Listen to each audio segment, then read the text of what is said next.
Hello everybody, this is Catholic Dad, episode number 72, how to take the Eucharist. Now, there's no hard and fast rules on how to take the Eucharist, but there are some things that you could probably think about before you actually approach the Lord Jesus Christ.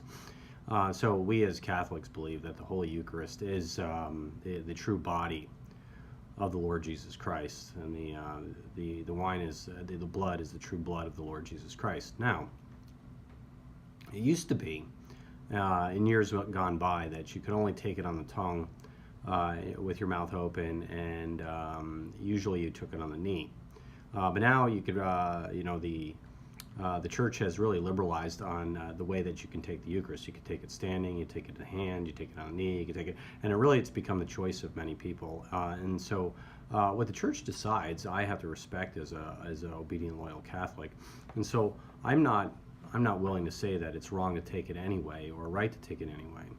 But I must say, when you take the Eucharist, think about what exactly you are doing.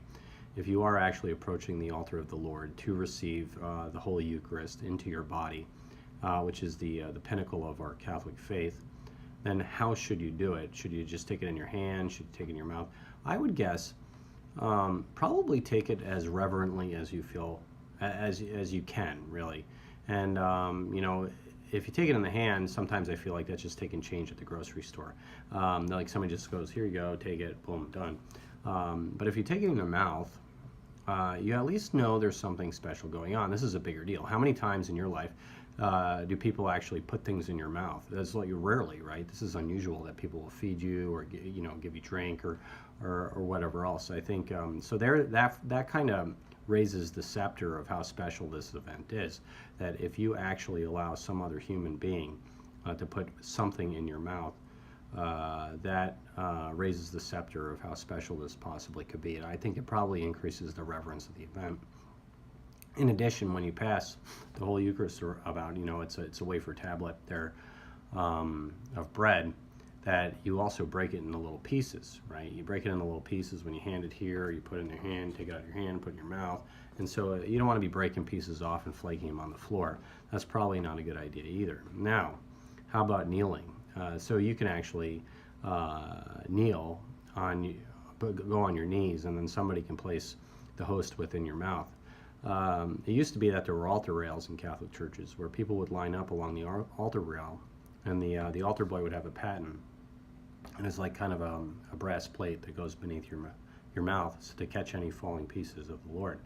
And that the priest would put you dip the Eucharist in the wine and put it on your tongue, or you just put the Eucharist on your tongue.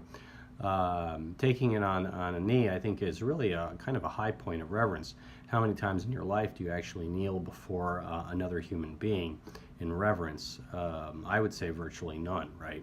But if you do it at church, then it kind of raises the reverence of the event. And if somebody then takes the Eucharist and places it within your mouth, you're kind of putting yourself in a very submissive, obedient position, one in which you have great vulnerability. And I think that probably is the highest point of reverence that you could take the Holy Eucharist at. Now, should everybody do that? No, not everybody's capable of doing it. I actually don't think, I'm not going to make any suggestions of how people should take the Eucharist, but I would like you to think about it, because if the Holy Eucharist is what we claim as Roman Catholics, just think about the reverence of the situation, the holiness, the solemnity of the situation, and that we should be doing our best to make it as special as possible. Now, also think about this. What if the Lord Jesus were to walk in any building that you're at or any place that you're at? How would you treat the Lord Jesus Christ? Would you just say, hey, Jesus, it's me, you remember me? Or would you fall to your knees, and worship?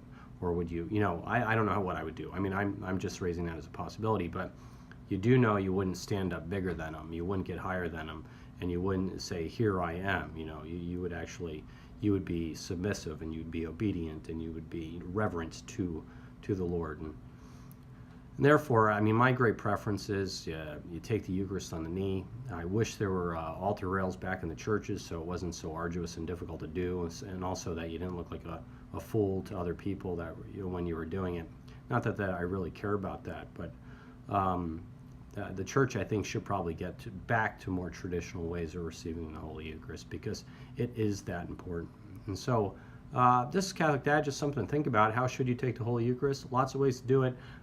Pray and try to be reverent, and try to realize how special the event is and when you take the Holy Eucharist. Whatever conclusion you come to, I love you. I love you as a fellow Catholic. And well, anyway, God bless. And by the way, also how you should take it, you should also take it in a state of no sin. So you really should use the sacraments. If you have mortal sin, go to confession, and get yourself in a state where you're worthy of receiving the Holy Eucharist. And so this is Catholic Dad signing off. Please like or subscribe and share with your friends. God bless you all.